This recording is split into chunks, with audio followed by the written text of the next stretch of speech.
So final thoughts, we're going to get you out of here early today. There are normal filing deadlines here. The 1095-C is due on 1st of February, February 1st.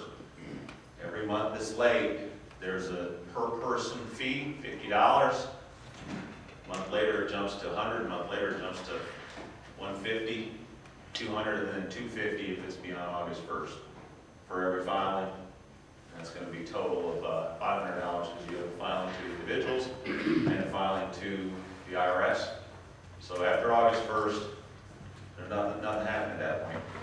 If you are trying to determine when do I need to start the process of collecting this information, regardless if you use that or not, our assumptions are it's going to be about an 8-week process for you to gather all the information, work through it, make determination what the codes are, how to report this, got all the forms completed. You're looking at about 8 weeks. So depending on when you start that, you're pretty good if you started November 1st, but you can kind of see when that start date is. Obviously, pretty ugly when you get down here. You're looking at some significant penalties to get all this done and wrapped up. So the sooner you get started here, the better.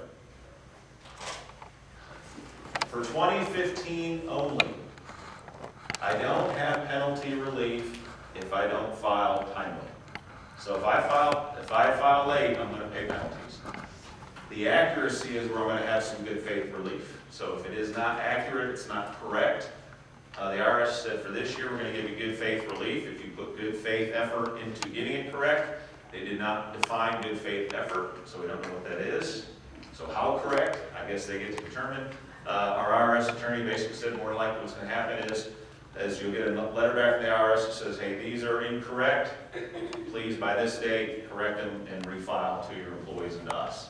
So that's what we expect. There won't be there potentially is not going to be a fine with that. It looks like we at least tried. So take that in consideration. Beginning with the filing for 2016, this is gone. So those penalties are both for timeliness and accuracy. So if we get it wrong, we will pay penalties in 2016 and beyond. You also have, for the 1094-C, there is an extension, 30-day extension available.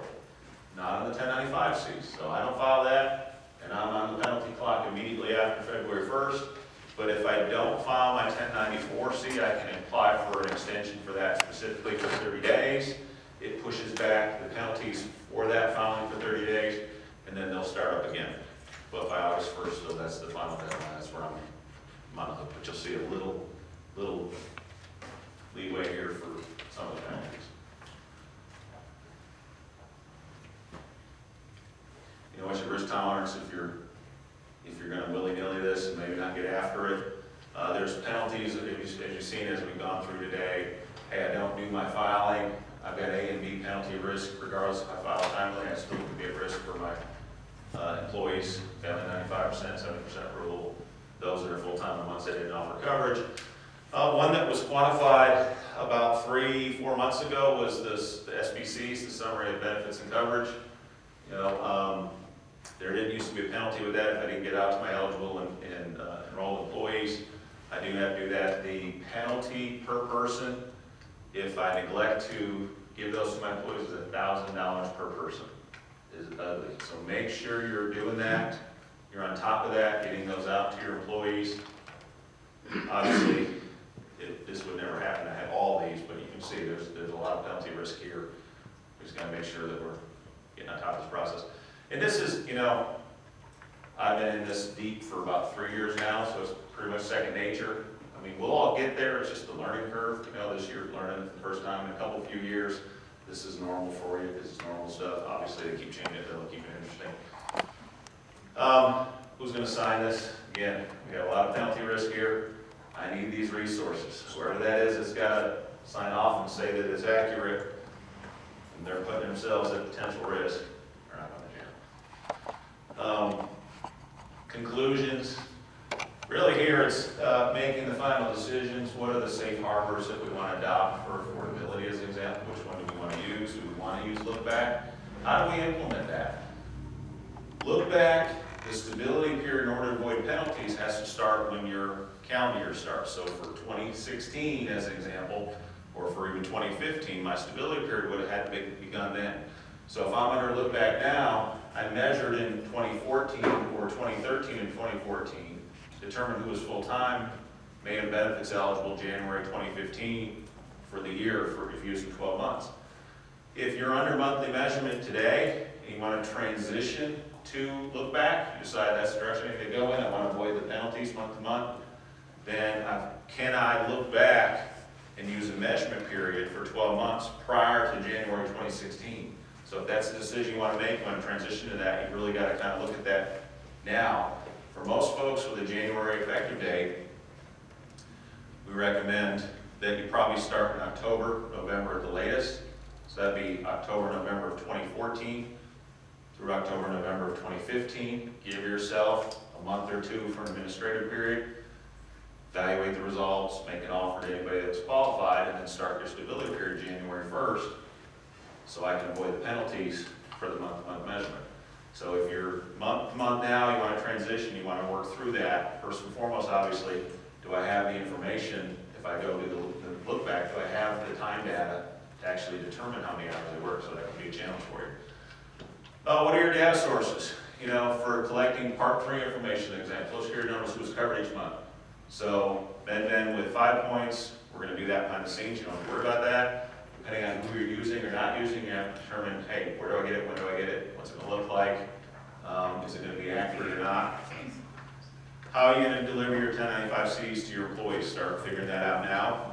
Is it feasible that we can do electronic? It may be that I work with a big hospital down in Georgia. They just signed on in September. They said there's no way we can do this year. We're going to do print mail this year, and we're going to move to electronic delivery for next year. We just don't have time to get them to sign off on this effectively now. So just decide how you want to do that. What are your final workflow processes? Who's responsible for what? What are the resources that you need in order to make sure that you can do this? And if you had to, could you go back and complete your 1095Cs back to January now? It's difficult, as you can tell. The coding is difficult too. So 5 points, how we can help.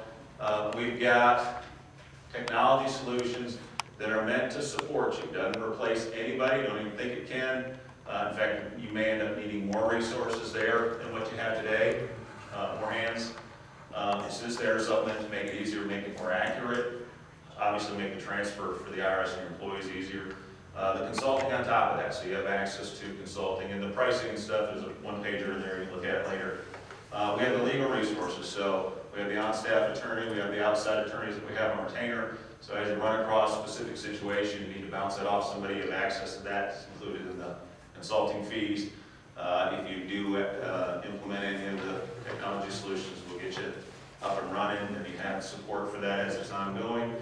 We're going to have continual education. We're going to have to continue to do this. We're not talking about it today, but we got Cadillac tax coming around the corner, so we'll be back out to explain that to you. How does that affect you? What are the solutions we can help you with that as well? And we can do all that under the 5 points umbrella, and you'll see a list of the software solutions there that's also in your folder handout. Just a little more here, obviously, it's just trying to highlight how we think we can help support you, along with MedBen for the Part 3 information, and we're talking about how we continue to work together to drive an easier process for you as we move forward year over year. And then consulting is going to be important. I think as you've seen here, there's a lot that goes into this, and it's very difficult, a lot of time investment on your part. If you want to try to learn this on your own, just get used to spending time on the IRS website. If you've ever been out there, you don't want to do that. Sadly. If you decide, yeah, I want to move forward with 5 points in MedBen's solution, there's an agreement to sign. Once that, you just send that over to 5 points. You'll be you get in touch with one of the individuals there to help with the implementation. If you need a demo on the front end, you can certainly do that as well. We'll demo more of the software solutions for you. We do have to do this on a first come, first served basis, meaning we expect a significant rush come January, mid-January, people finally say, oh yeah, I know I have to do something with IRS reporting. Depending on how much of that comes at once, if we can't get to it, we can't get to it, and it's no different than anybody else you talk to, they're in the same situation. So obviously, if you want to get started now, please do so as early as possible so we can continue to hopefully guarantee that we hit all deadlines for you. Towards the end of December, certainly into January, we're not going to make any guarantees, depending on how much